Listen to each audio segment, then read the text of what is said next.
Our freight, oh, wait, is volumes, or no, wait, no. Our volumes, our freight volumes, man, I keep messing this up. I'm horrible in intros. So we'll just play a song and you guys bang your heads, and then we'll get into talking about trucking, spot market, and a warning from the government. So stay tuned. Check it out.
Good morning. How are you? I am feeling pretty good. Um, you know, we've got our coffee today. We got some light roast. Um, I love light roast coffee. I know that you don't care, but I don't care that you don't care. So here we are. You're here watching anyways. So I might as well say what I want to say. And what I want to say is I love coffee. And life is like a cup of coffee. When it's warm and it's perfect, life is good. And when it's cold, you've got a good thing, but it's been ruined, right?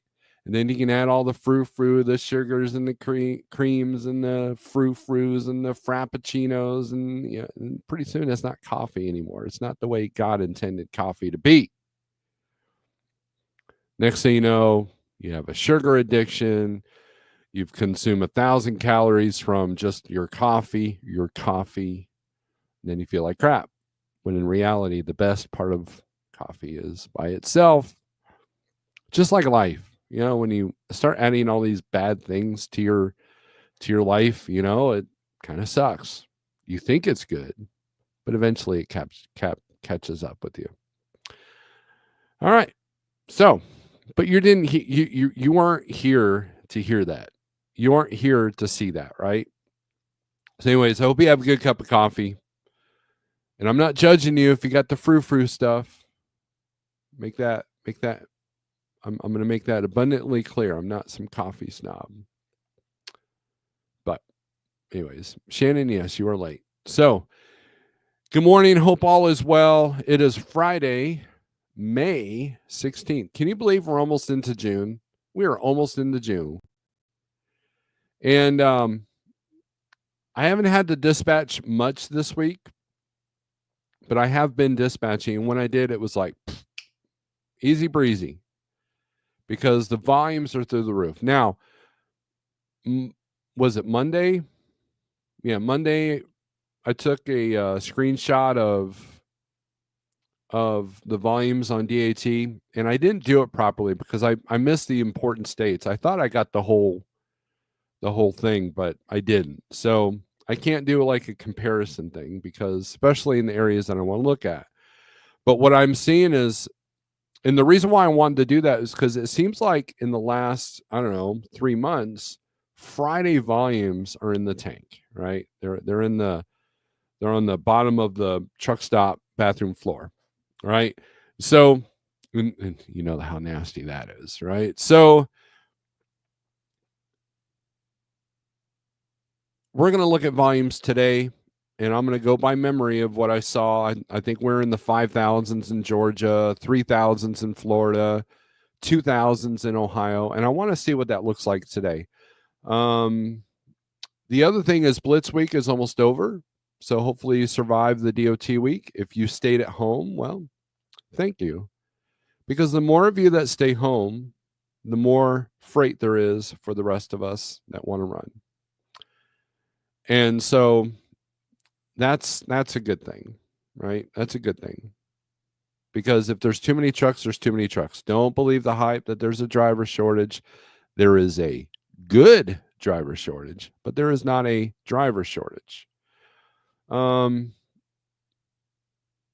That's just a means to justify putting anybody and everybody in a truck so they can keep the rates low. They keep shipping low. That's how they keep shipping rates low, is by saying, hey, we've got a shortage. And then they give these grants to these non-domicile CDLs, and next thing you know, you got Amazon trucks crashing all over the place. That's how it works, right? There is a parking shortage, says Josh the vegan. Yes, I agree. And yeah, if only, I don't know. A good business would be to find a plot of land off a good road, gravel it, put a gate around it, charge people to park. Man, that's such a good business model. But cheers, good morning. Let's get into this. Let me go to the comments first, and then I'm gonna read this article. I know you guys love it when I read articles, but this is a good one because it's going to affect every single one of you. It's going to affect all of you, right? And it's something that is a problem. All right. So my name is Nobody. Good morning. You're the first one in here. Desert Oak and Pam, you're the second one in here. Morning, Snorelord. Coffee and a smiley face. Charity Sharp. Good morning. Mrs. A is in the house. Happy Friday, y'all. Quick hit. What up? Still trucking. Good deal. SST with the eyeballs. What up, my brother? Top of the morning to you. Riding dirty. Good morning. Josh says howdy. Shannon says good morning. Shannon's asking if she is late. Everybody tell Shannon if she's late. 20-ounce Red Bull for me. Yeah.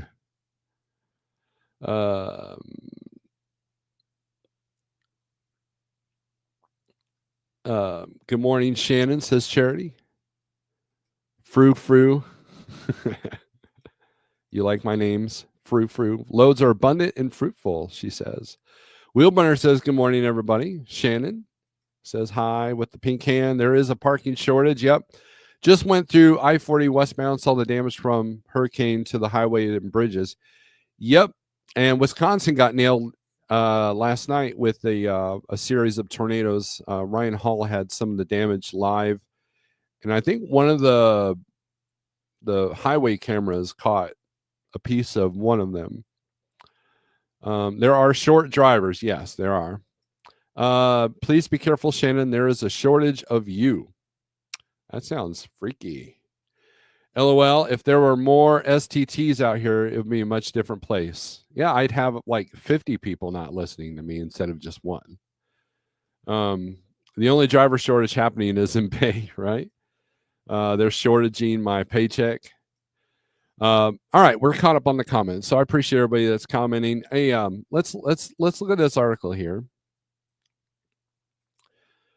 because this is going to affect you. All right. This is from Transport Topics website. CVSA to urge FMCSA, a lot of letters there. And letters from the government are always good, right? To limit truck driver conveyance time. 38% of drivers misuse rule, raising crash risks, inspectors say. Yes. Now, before I go to read this, you ever notice that when there's a national emergency, the first thing they do, or, a state emergency, is delete the hours of service. You are now exempt. You can run full on 24/7 within reason, right? So they know that that's a limitation. That's an admission of a limitation, right? But it's also part of that is for our own good, because back in the day, you had the people that like, okay, I got a load picking up in LA. It's got to be in the Bronx by, tomorrow afternoon. So what do? You get 3 logbooks out and you get it done. And I think that's where a lot of these carriers that you see switching their signs are doing. Like I saw a posting yesterday. It said it has to be a true team, 2 human beings. The post actually said 2 human beings, because there are some people out there that are claiming to be a team, and all they're doing is switching the profiles on their ELDs. Now, I don't know how they get away with it. We all have that story of that DOT officer that wrote us up for too much grease on our fifth wheel, or, because the placard was on wrong or something. But, no one's catching these guys switching their signs and running 2 logbooks on the ELD. So, I mean, it's literally luck of the draw sometimes. And that's what the blitz is we're all flirting with that luck of the draw, right? Anyways, commercial motor vehicle inspectors have quietly gathered data on truck driver personal conveyance time and making plans to soon ask regulators to limit the use of conveyance time to 2 hours. Collecting data during more than 41,000 roadside inspections, leaders at the Commercial Vehicle Safety Alliance say that they are convinced that the improper use of personal conveyance time is on the rise, and that federal crash data shows that companies that employ drivers who improperly use conveyance are 4 times more likely to get into an accident and have a higher out-of-service rate. The inspections, which included interviews with drivers who electronic logging devices recorded conveyance time, revealed that 38% of drivers use the conveyance time improperly. In the next few weeks, CVSA plans to file a petition with the FMCSA, seeking revisions to regulatory requirements for driver personal conveyance. There are a number of areas where we think the FMCSA has to provide more clarity with what is and what is not actual personal conveyance. So our petition will seek to cap the time, which will limit the appeal of drivers improperly using it to extend their driving time. We wanted to get a better statistical look on how drivers are using personal conveyance and how they're using it improperly. Nearly 40% of improper personal conveyance use is a little bit alarming. That tells me that there's probably confusion, or some drivers are using conveyance as an intentional loophole, kind of like the ag rule. Either way, it needs to be clarified and cleaned up a little bit. Now, I agree with that, because it's such a gray area that a lot of carriers like Schneider, it had to be like the perfect condition for you to use it, because they didn't want any gray areas. And that's the thing, right? It is a gray area.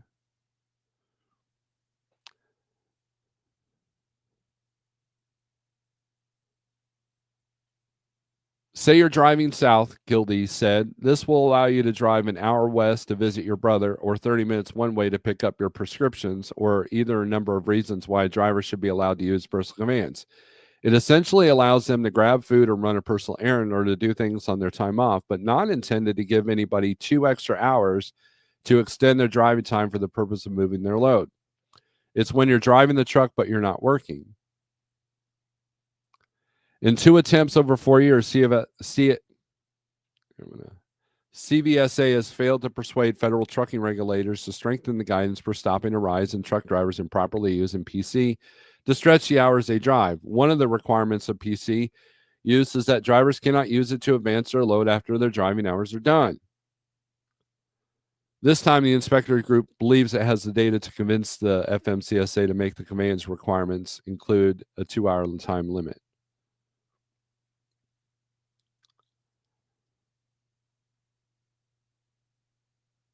The CVSA's petition will ask FMCSA to consider prohibiting time spent in personal conveyance from counting as off-duty time. Now, that one's going to hurt because let's say you're at Walgreens, D.C., that likes to take 8 hours and you're out of time, and then they kick you off the lot.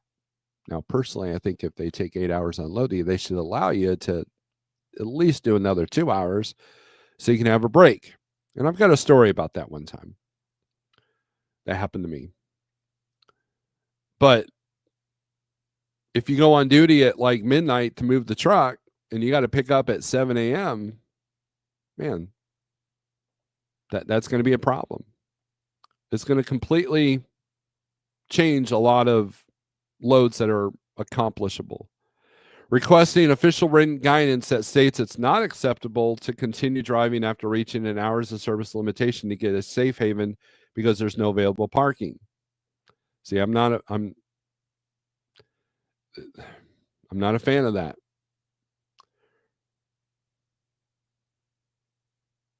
Requesting clarification for enhancing operational readiness. Requesting official written guidance that states an owner-operator cannot use personal conveyance to return home or to leave home. Defining yard move. Yeah, that's another one that's got a gray area. Clarifying the difference between personal use and personal conveyance. See, it's a bunch of gray, muddy areas, right? But I'll tell you what. Let me share the link. You guys can look at it yourself. I'm not going to read the whole thing, but just just kind of put that out there, right? But anyways, so one day I was delivering to the Walgreens in Dallas area, Texas, right? Now, I was a company driver at the time, and we didn't have, personal conveyance didn't exist at that time. We were on e-logs, but there was no personal conveyance at that point. And Walgreens took 7.5 hours from the time I bumped dock to when I got my paperwork. I just needed another half an hour. So I go to pick up my paperwork. Hey, can I, and mind you can land a 747 on this lot, right? They had space for me. No, man, you got to go. You got to go. I can't finish my break here. No, you got to go. You got to go, right? And this is a little trick. Okay. So the security guards from shipping receivers, turn off the video right now. Don't even watch. Hit the thumbs down and shut it off. All right. So I creep forward and I'm out of the way. Again, you can land a 747 in this area, right? I open my hood up because I only needed like 20 more minutes. And I was not about to interrupt my clock over 20 minutes. And I knew that where I was going to get my 2-hour in so I'd be able to go, right? So I opened my hood up and I sat in my truck. And security guard comes up to me. Hey, man, what's going on? I don't know, man. The truck's doing something. I'm trying to get a hold of my shop right now. Which, admittedly was a lie. And he's like, okay, well, hopefully you'll be able to get out of here soon. I'm like, I will. I just got to get a hold of somebody.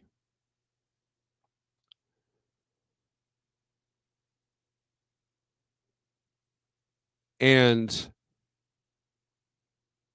at 8 hours, looked at my clock. I gained my time back. I closed the hood and I was out. Nice little trick. Now, could I have done that for another 2 more hours? Probably not. But it worked for that extra 20 minutes because I was not about to lose my whole day over 20 minutes. Make my company mad. Make my dispatcher mad. You don't want to get dispatchers mad. But, you know. So, Aaron says personal time is just that, personal, right? Jerome is in the house. Good morning. Shannon says hi. Good morning, everyone. DL Mallory. How you doing, Mr. Mallory? Randy is in beautiful downtown Hot Springs, South Dakota. All these letter agencies of the federal government are all the same. This is just more overreach killing our constitutional rights, I believe. Yeah, I agree with you. I'm with you. Randy's saying hi to SSSTT. Shannon. Gary, good morning. Red Lady, good morning. Hope you're doing well. All dispatchers are evil. No. No.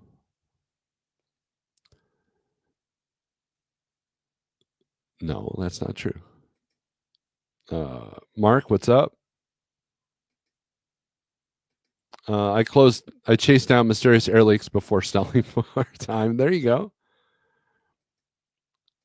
You're in Baltimore, Maryland. Well, how they work? Is that bridge built yet?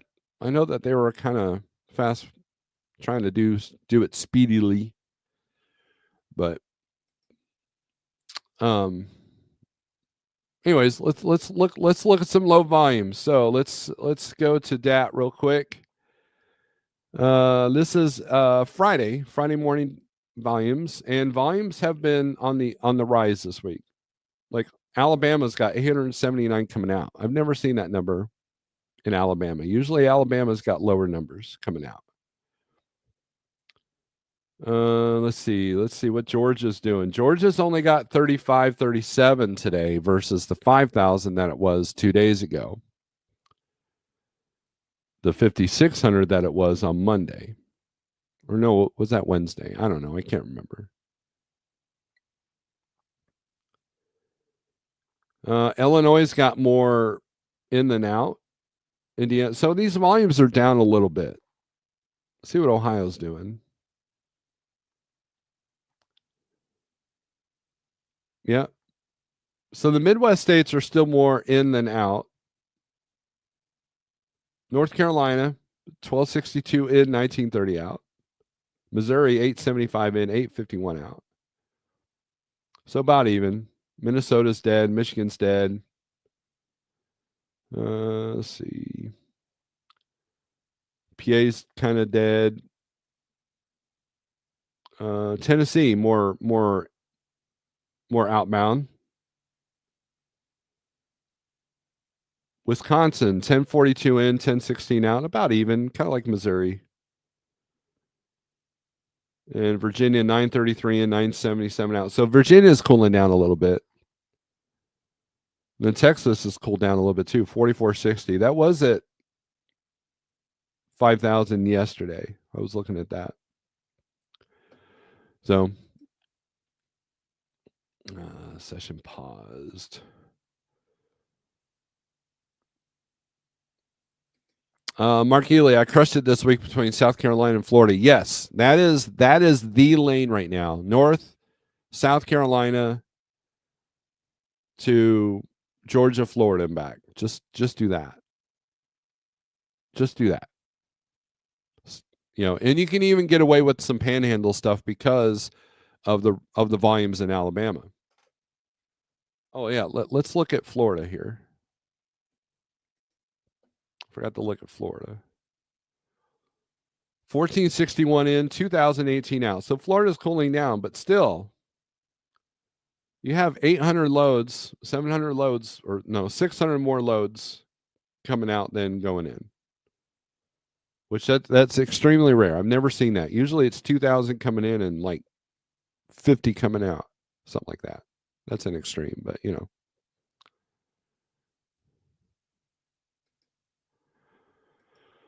How's the freight coming out of there, Gary? Well, we can take a look. Maryland 440 in, 366 out. So, hey, Snorelord, Ghost Cat, can you factor loads that get rejected and have to be driven back to the shipper? Anything by that broker can be factored, right? If you're talking about factoring companies, so like let's say C.H. Robinson's on your factoring list. If you have a load that gets rejected and you got to take it back, and CH pays you for that, yes, that's factorable. If that's what you're asking. I'm in Birmingham, got 3K to Denver to load this afternoon. Well, have fun getting out of Denver. Shannon's not chasing you to Mark, or you to Denver, Mark. Shannon doesn't chase people anyways. I'm in North Carolina now near Asheville. It was crazy. I got $4.49 into Florida and $2 and $2.08 out. Yes. And look, I have this advantage of looking at what all the drivers are doing here at Like Trucking. And I have the advantage of people calling me that aren't with Like Trucking that tell me what they're doing. And then I have this aerial view of all the low boards on what I'm seeing. For the last year, I've been saying, be in the Southeast if you got a flatbed. And now I'm saying it, be in the Southeast for van. Now, reefer, I don't know, because we don't have any reefer trucks here at this moment to see that.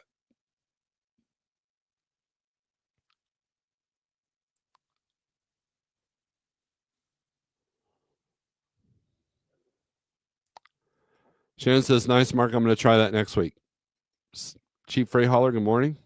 Ghost Cat, how much are alcohol permits to get out of Denver? Well, you only need beer permits for the proper states. You don't need a beer permit to go in and out of Colorado. So it depends on what state you're going to. Here, let me find this website here. Here, I'll do this. It's just easier to use the Google.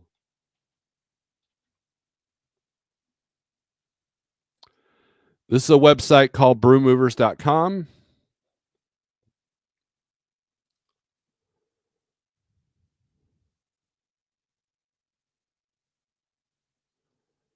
Now you scroll down, there's this chart. So let's go to Colorado. Colorado, you don't need anything. So if you're doing a load from, say, Colorado to Kansas, you go down to Kansas, you don't need a permit. So you can haul beer from Colorado to Kansas. Let's see Missouri. Let's say you're going to St. Louis. Missouri, you don't need a beer permit. So you can take a load from, so you look your route, which, St. Louis would be basically a straight shot down 70. You go through Kansas, go through Missouri. Now, if you had to go to Oklahoma, that's a different story. You need annual, and you need a permit for going in, through, picking up, delivering.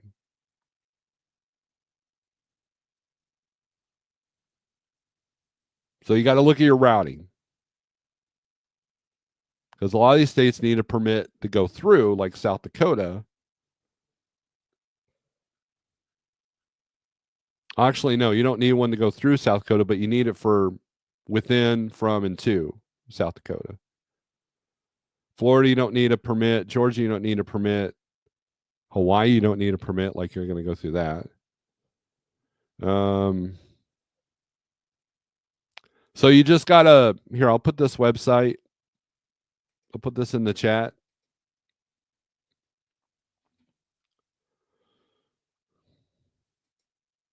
Oops. There you go. So that's a good resource. So if the broker goes, you don't need a permit, man, you go, I do.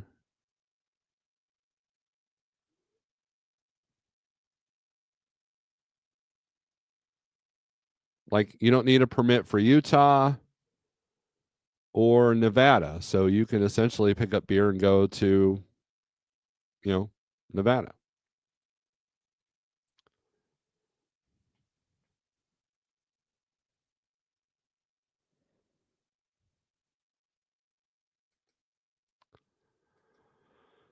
Chief Freight's going to be in Asheville. Shannon's going to be in Grover, North Carolina. Then clock is out. They've always said the South would rise again. Yep, it did. 4 stops left for the week: Greenville, Hendersonville, Arden, and Asheville. That'll make 26 stops this week. Excellent. I'm bouncing to Mexico if I can't get anything, but I really just want to bounce to Mexico. That sounds fun. Thanks, Shannon. Mexico, Missouri. That's a neat place. All right, let's look at load availability on the 1, 2, 3 load board, and let's see what rates are doing. Now, I was seeing some really good rates. They were posted higher than what the averages were showing. So that was good news. I came up with the rate. There was a specific load I needed again because I had some limitations and, made from the driver, but they were good. They were legit. And man, I didn't even have to fight for the rate.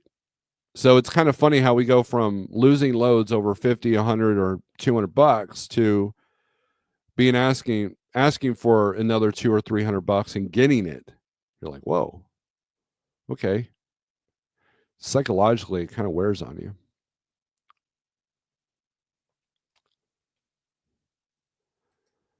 Chief Freight says these spot rates in Georgia have me wanting to fall off these nursery runs this week. Yeah, but here's the thing, Chief Freight, and this is what my friend over at another nursery had mentioned. Look how fast that changed, right? So on this 26 stop load, I literally saw some of the worst rates I've seen to some of the best rates I've seen. That's how quickly things can change. What you're doing is consistent. What you're doing is dependable. What you're doing is reliable. And there's something to be said about that. No, I'm keep that thought to myself. But I've been telling everybody to hang on. There's always hope. And look, here's the important thing, right? We can't get cocky. We can't sit there and think that we're now on a rebound. This might have just been an anomaly caused by the blitz, right? And every year it happens. Every year the blitz is kind of the trigger of, good summer freight. And I will be curious to see what it looks like next week when everybody goes back to work. So Monday is going to be a bit of a bear to book a load, I think. And the computer is going to tell these brokers to kind of keep the rates down a little bit. The shippers are going to hold their line. That could be true, but maybe this is the spark that the upswing needed. Now, that's the prophecy in the title. I predict there'll be a little bit of a drop, but for the most part, I think we're going to be at these volumes for a minute. Now that there's good news coming out of the tariff war and everybody wants to get on with their summer. So I'm seeing water ship hot and heavy. I'm seeing a lot of stuff you need for your barbecues and stuff that you need for your shopping, summertime shopping. Charcoal is going hot right now, and I'm seeing loads of pallets again, which is good. When you see loads of pallets, that's kind of the canary in the coal mine. When you see a lot of pallets being moved, that means there's an uptick in freight expected.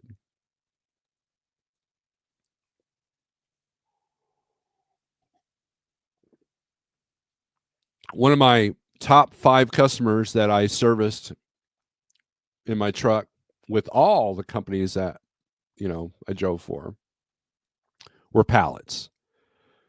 And I noticed that when freight was on a downswing, those loads weren't there as much. When freight was on an or getting ready to be an upswing, man, we could do pallet loads all day and every day, which I pretty much did for a long time.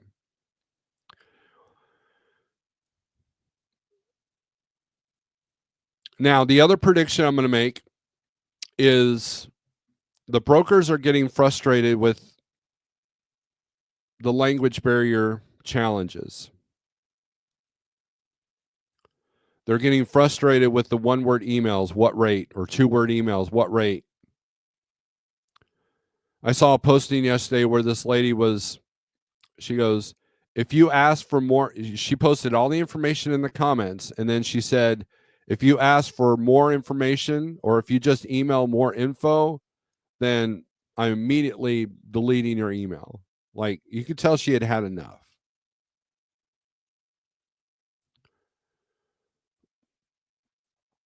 I almost booked that load, but I got something else because it was taking her a while to reply to the email.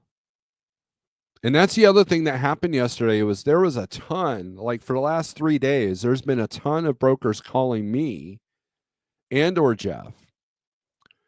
Do you have capacity for this? Do you have capacity for this load? Here's a list of loads that we have. I mean, I was getting a ton of those emails, an uptick on that, which is always a good sign. I love seeing that. People see that, the carrier's out of Michigan. So I've got a lot of Michigan brokers saying, hey, we've got stuff coming out of Detroit. We got stuff coming out of, Kalamazoo.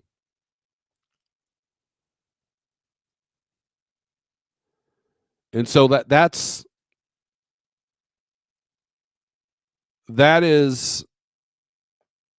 promising to me.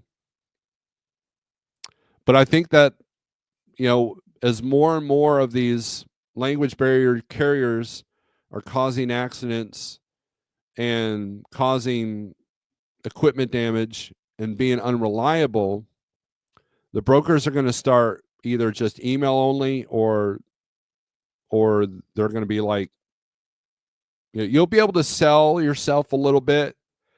DIY and I were talking about this the other day. You're going to be able to sell yourself a little bit by just speaking clearly and giving the broker all the information that you can about your truck and your trailer and your, empty ETAs, empty calls and all that. It's not hard to shine, to be a shiny rock in a land of coal. It's not hard to stand out. And I think that brokers are going to start focusing on that because finding the cheap carriers has been harmful. And so that's just a little prophecy that Adam and I came up with.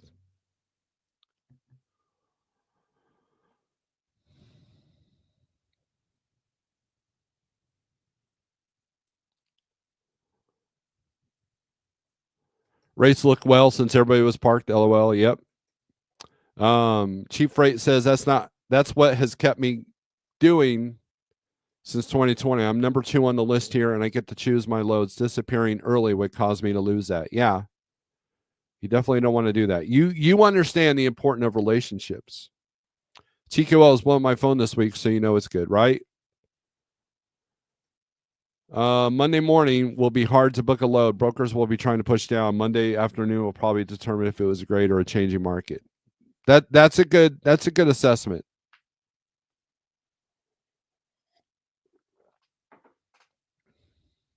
That's a good assessment. Aaron says the tariff war is looking better. Inflation's at a 4-year low, and no one's talking about that. No, because it doesn't fit the narrative. Made a killing with pallets in PA back in the day. Yep. Jeff used to do pallets all the time up in Michigan when we were at Schneider.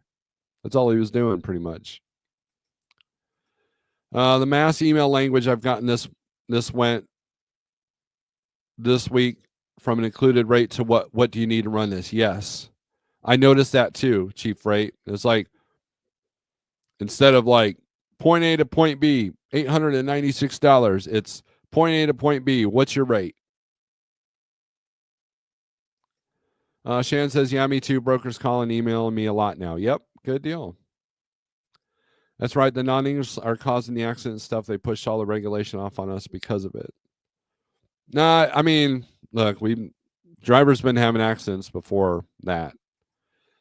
I went through a DOT inspection yesterday near Harrisburg, PA. Everything on my truck and logs passed. Everything was clean. Excellent. Good deal. I guess brokers didn't understand the phrase, you pay what you get. You get what you pay for, right? And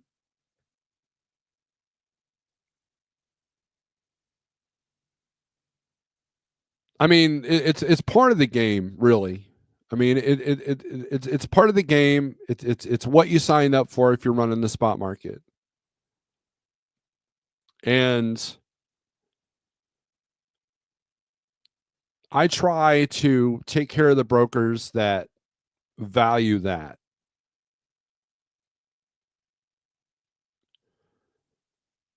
And and CDN's been saying a long time that brokers are kind of done with one and done carriers. They want to establish lanes. And that's the other thing. I'm getting a lot of lane quotes. Hey, we're going to have 50 of these a week. Can you cover it? Do you have 10 trailers to drop and bid on this contract? There's a lot of that going on right now. And of course, we don't have that kind of capacity, but it's nice that that's out there. And so let's say there's a small carrier, about 50 trucks, and and a broker calls them as, hey, we got 30 of these a month. And then that one carrier becomes that broker's main carrier. Well, that's 30 trucks not fighting on the low boards for the rest of it. And we're going to, and here's another prophecy thing. The people that flipped from the spot market to the contract stuff, you're going to start to see a decline when the spot market starts to rebound. It happens every single time. Next thing you know, people jump ship from the contract carriers and enter the spot market. And of course, it's a back and forth process. It's a pendulum swinging. But there's always that transition period where you can make better rates in the spot than you can on the contract. And that usually attests a lot of relationships between carrier shippers and brokers. Like what CFH was talking about earlier. He could have left his contract to chase rates, but he didn't, because he realizes the importance of that relationship.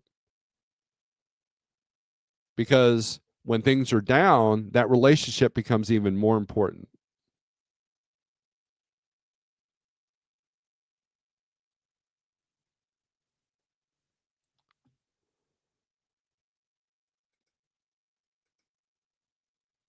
You wish you can get a DOT inspection? Well, careful what you wish for. Jeffrey Kuhn is asking Greenville, North Carolina, that you have a drop. South Carolina then up on 26. So, I mean, my prediction is that we'll see a little bit of a drop Monday, like what CFH was talking about.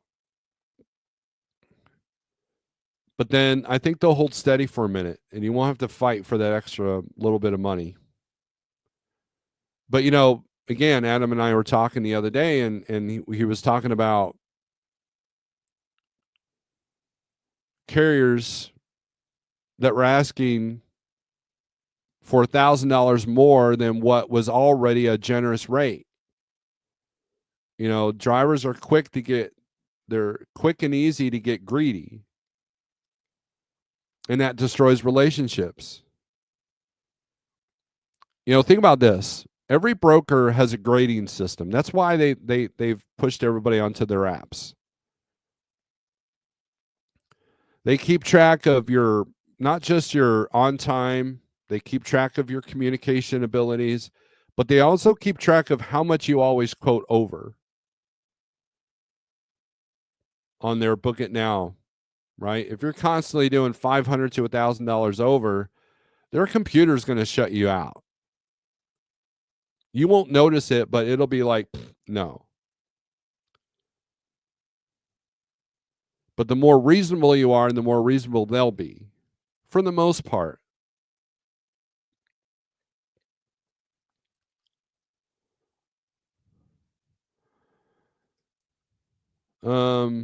Gary Cook, I'm glad you asked this question. Do you think that companies will do away with power only, like JB Hunt and Schneider has power only? I'm doing power only with USA Truck, and I'm doing good with it. That's great that you're doing good with it, but I've noticed power only on the spot market has all but died. How do I know that? Because I had to try to get a truck from Michigan to Colorado with a power only, and I couldn't do it. I looked along his route.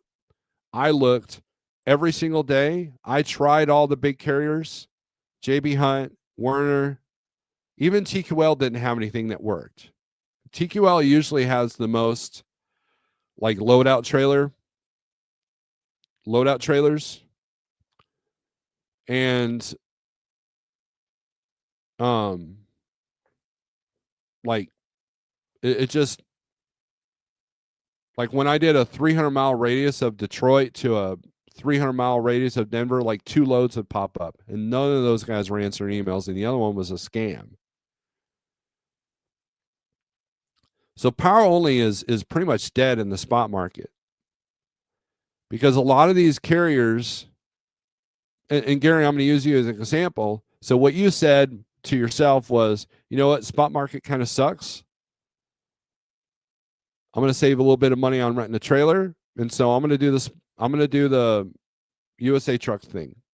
And so now you're in their network. They're mega carriers, so they got a lot of freight that's not hitting the spot market. So that's why you're doing well.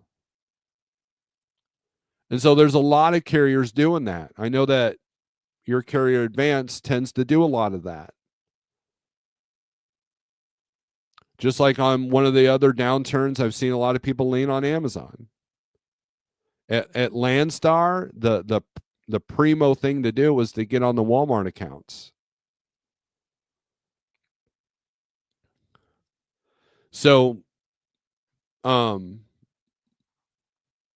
so I'm glad you're doing well with it, and I would hold on to that. Don't let the spot market kind of entice you out of that, unless it just gets ridiculous out here. But you're doing something that's consistent, and there's nothing wrong with that. 53-foot van from Monday, Denver to El Paso, Texas. That's a tough lane there, my friend. Let's do that.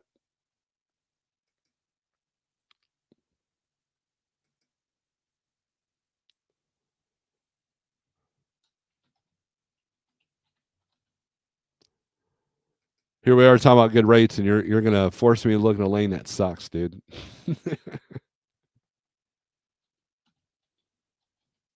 Can't believe Steve said that was good rates. Pickup date for Monday. It's 19th. Apply.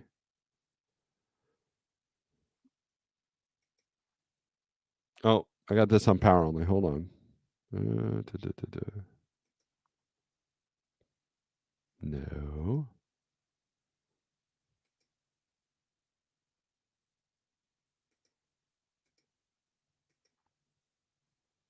No loads available. See, even that. Let's see what DAT's got. Oh, come on. My computer's being stupid. Denver. See, it's a challenge to get out of Denver already. Then you're going to limit it. This for Monday.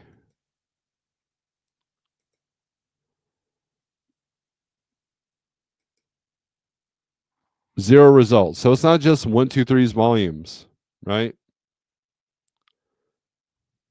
So you look at these similar results.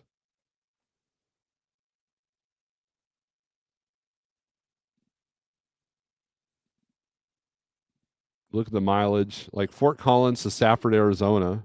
But still, it puts you might have to two-step it. Because everything's either going to Arizona, Lubbock, or Arizona, or New Mexico. Like this Pueblo to Roswell might be okay, but if that's beer, you have to have the right permits. Because I think New Mexico, yeah, you need beer permits. So that's out. So what you would do is you're going to extend this to 300-mile radius. See if you can get some out of Kansas. Still nothing. You got Scottsbluff, Nebraska to Albuquerque. That's the best you're going to get. 206 a mile on that one, though. Here we go. Farmington, New Mexico to El Paso. King of Freight, $1.50 a mile. It's hard to justify $1.50 a mile on a 378-mile deadhead. You're not even paying for fuel at that point. It's like someone giving you gas money, like a 20 when you're taking them across country. You know, that's kind of what it's like. So yeah, you're SOL there, Mark.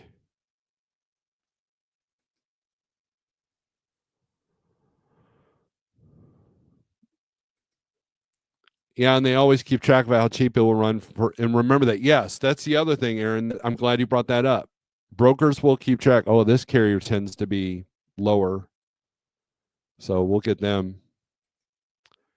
Yeah, this contract provides you an average of $2.60 to $4 plus during a low rate time of spot market lows. February until now, Georgia loads have not been profitable.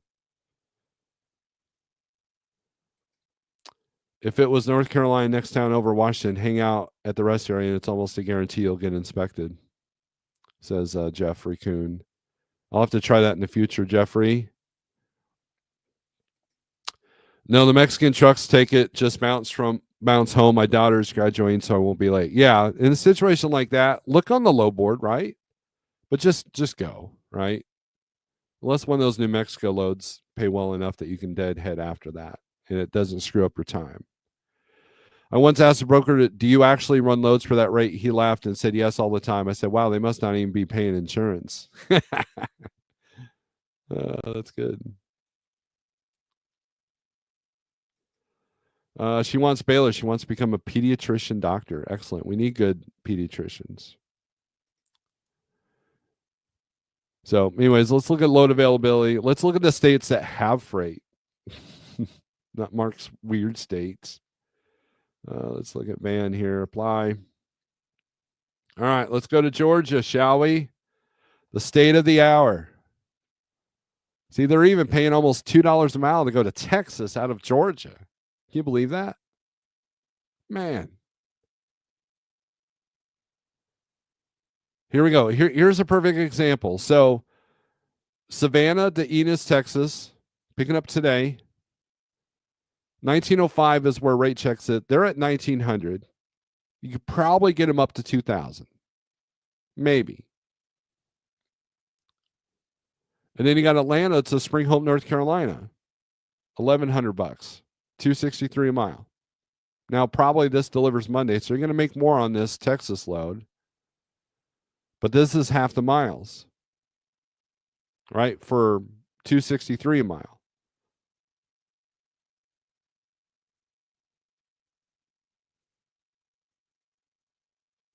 Now, if we sort this by pickup date,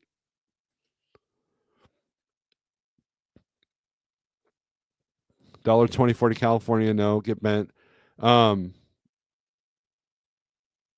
Normally, you don't see a whole lot of posted rates.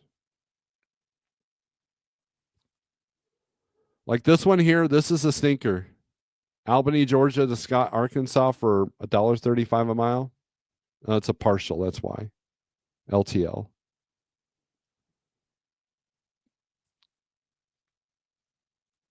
But here's a full truckload going from Albany, Georgia to Brownsville, Texas, $1,300. See, that's what you call on this load and say, hey, I need to be at $2,000. And they're going to laugh at you. And they're like, why? And they might ask, why do you justify a high rate? And you can go, well, there's literally 3,000 loads out of the state of Georgia today. I think I'll take my chances, but I kind of wanted this one. And then let's see if they book it, right? I used that method yesterday. On a broker and said, hey, well, there's a lot of volume. So if he can't come to my rate, I understand. I was very polite about it. And like, yeah, your rate's fair. Let's go, right?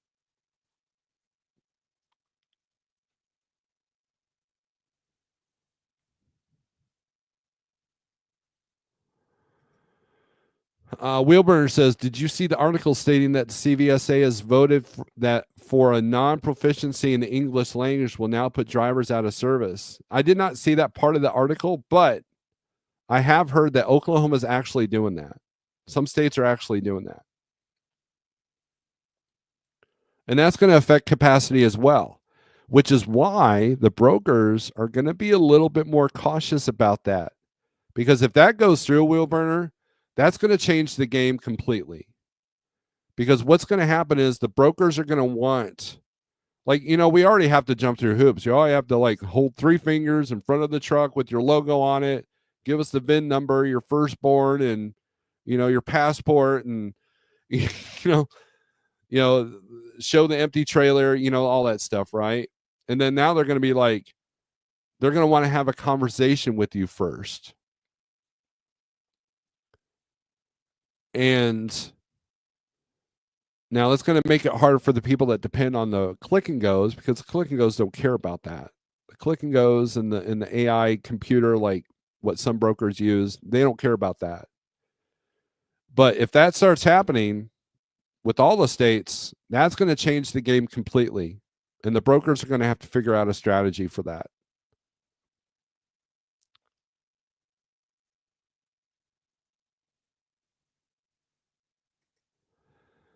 Fate Trucking, what is this thing you talk about, broker? Also, what's that map thing? I know what you're doing over there, Fate. And you have a horrible memory, dude. You ought to get yourself checked out, dude. Because you should know what a broker and a map is. Typical truck driver doesn't know what a map is.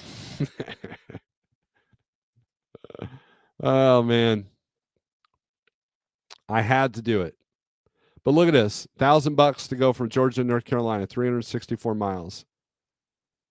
1,100, 430 a mile to go from Georgia to Tennessee. This, I'm telling you guys, I don't know why people are like, oh, I can't get good freight out of Georgia. Well, then don't go. Sit up there in Michigan and Wisconsin where freight kind of sucks right now, right?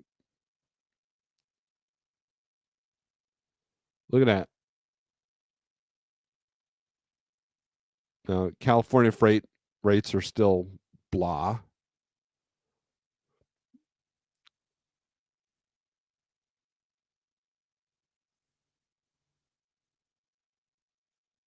But that's the highest paying lane right now.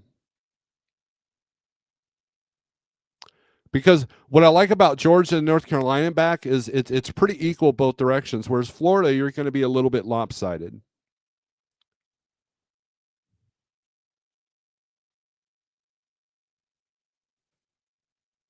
Fate is laughing. Does anyone know any non-English proficient driver that went back home? I know one that has, and I'm curious if it's happening a lot. I don't know. Moet says go live, Fate. Columbia, South Carolina was on fire. Yep. Somebody said that there was 10% of trucks out here was non-English. What a joke. All the shippers and receivers I talked to about fallout when I speak English. I want to say the actual number was about 38, 39%, I think is. There's like, what was the number? 900,000 non-domicile CDL licenses out there. But I could be wrong. That's just hearsay. And the internet is good for hearsay. So just keep that in mind. And look, it's not that I'm discouraging immigrants. We have a couple of immigrants here that are doing well. They've lived in America for a long time, and they're doing well. They're good at their jobs. They're good at communication, and they can pass the proficiency test no problem. But it's the people that can't even read the signs that becomes a problem. Like the guy that Killed a bunch of people there in Denver because he couldn't read the there's your runway ramp. Downgrade up ahead. Speed limit. Right? But yeah, so I mean, if you're in Georgia, Carolinas and Florida is your way to go. I'm not seeing any loads going into Florida. That's interesting that are picking up today. A lot of non-posted rates too. That means they want you to name the price because they've given up.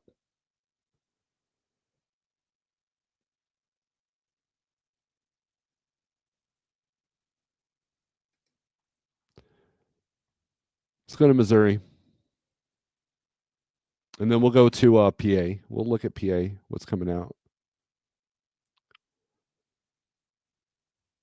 Actually, no, you know what? I'm going to go back to Georgia here. I want to look at something. So we looked at outbound. Let's look at inbound. Actually, no, let's go back to outbound. Let's sort this by highest rate per mile. Or highest rate per mile. Axel's got $13,000 for Sandersville, Georgia to Grand Prairie, Texas. I imagine that's a typo. 472 a mile. See, 1,100 to go to Nashville. 600 to go from Savannah to Jacksonville. That's 136 miles. Let's see. A bunch of those. Alpharetta to Nashville.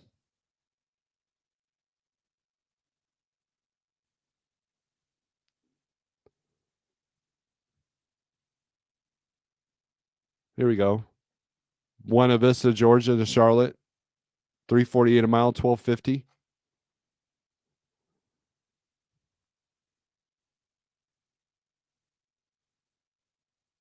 Stockbridge to Ocean Springs, Mississippi, 337 a mile, $1,300. Now, if we do inbound Georgia, what are we seeing? Rate per mile. 1,500 to go from Greenville to Savannah. So if you can go from Georgia to Tennessee for $1,100 to $1,300, and then you come back Tennessee to Georgia for $1,500, man, those are good paydays at 390, 400 miles a day. That's the best rates I've seen, especially out of those two areas.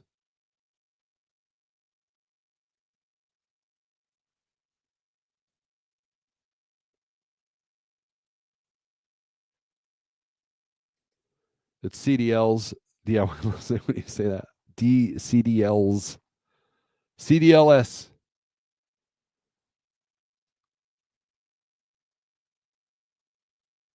So, I mean, anyways, don't go to the Southeast. The Southeast is dead. Don't do that. Don't go there.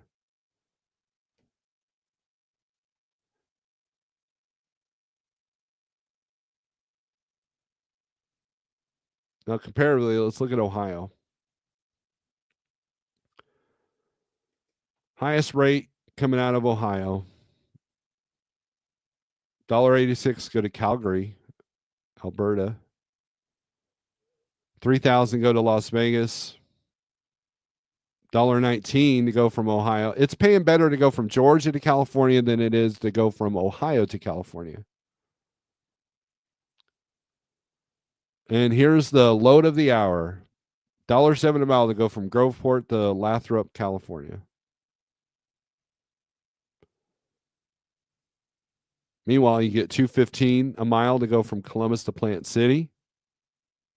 That's $1,000 a day. 1,100 a day.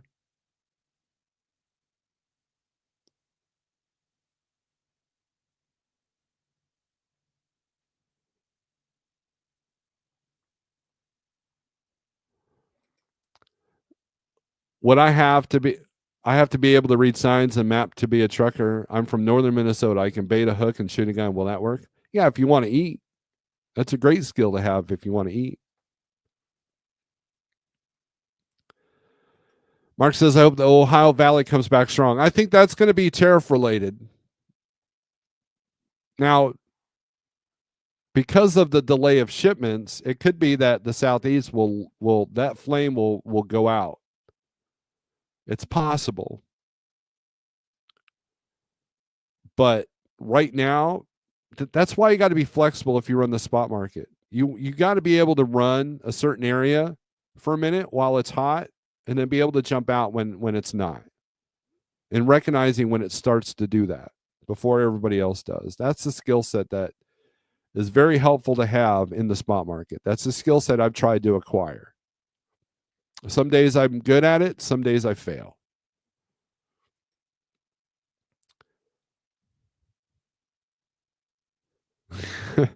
English proficiency has me worried. Imagine my southern ears trying to convince an officer in Boston that I can read and speak English. Well, you never get inspected anyway, so you don't have to worry.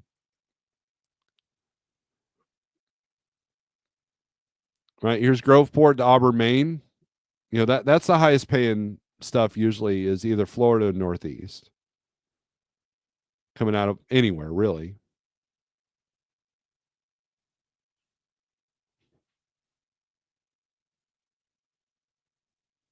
Rates are a little bit lower than they should be going into Florida. 1850 is where they're at on this.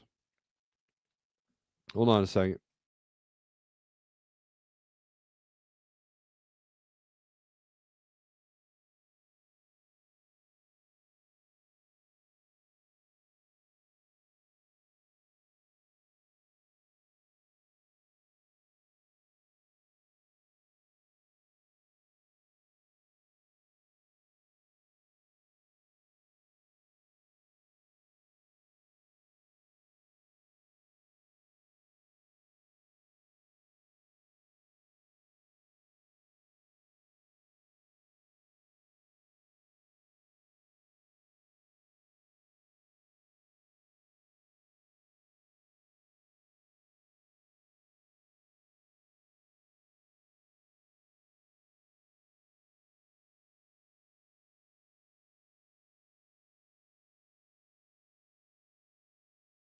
All right. We're done. So anyways, thanks for watching. Strength for Teo for tomorrow. Look, things are getting better. That's my prediction. And just hang in there. All right. So with that being said, thanks for watching. Strength for Teo for tomorrow. Hopefully we'll see you Monday, if not Wednesday. Peace.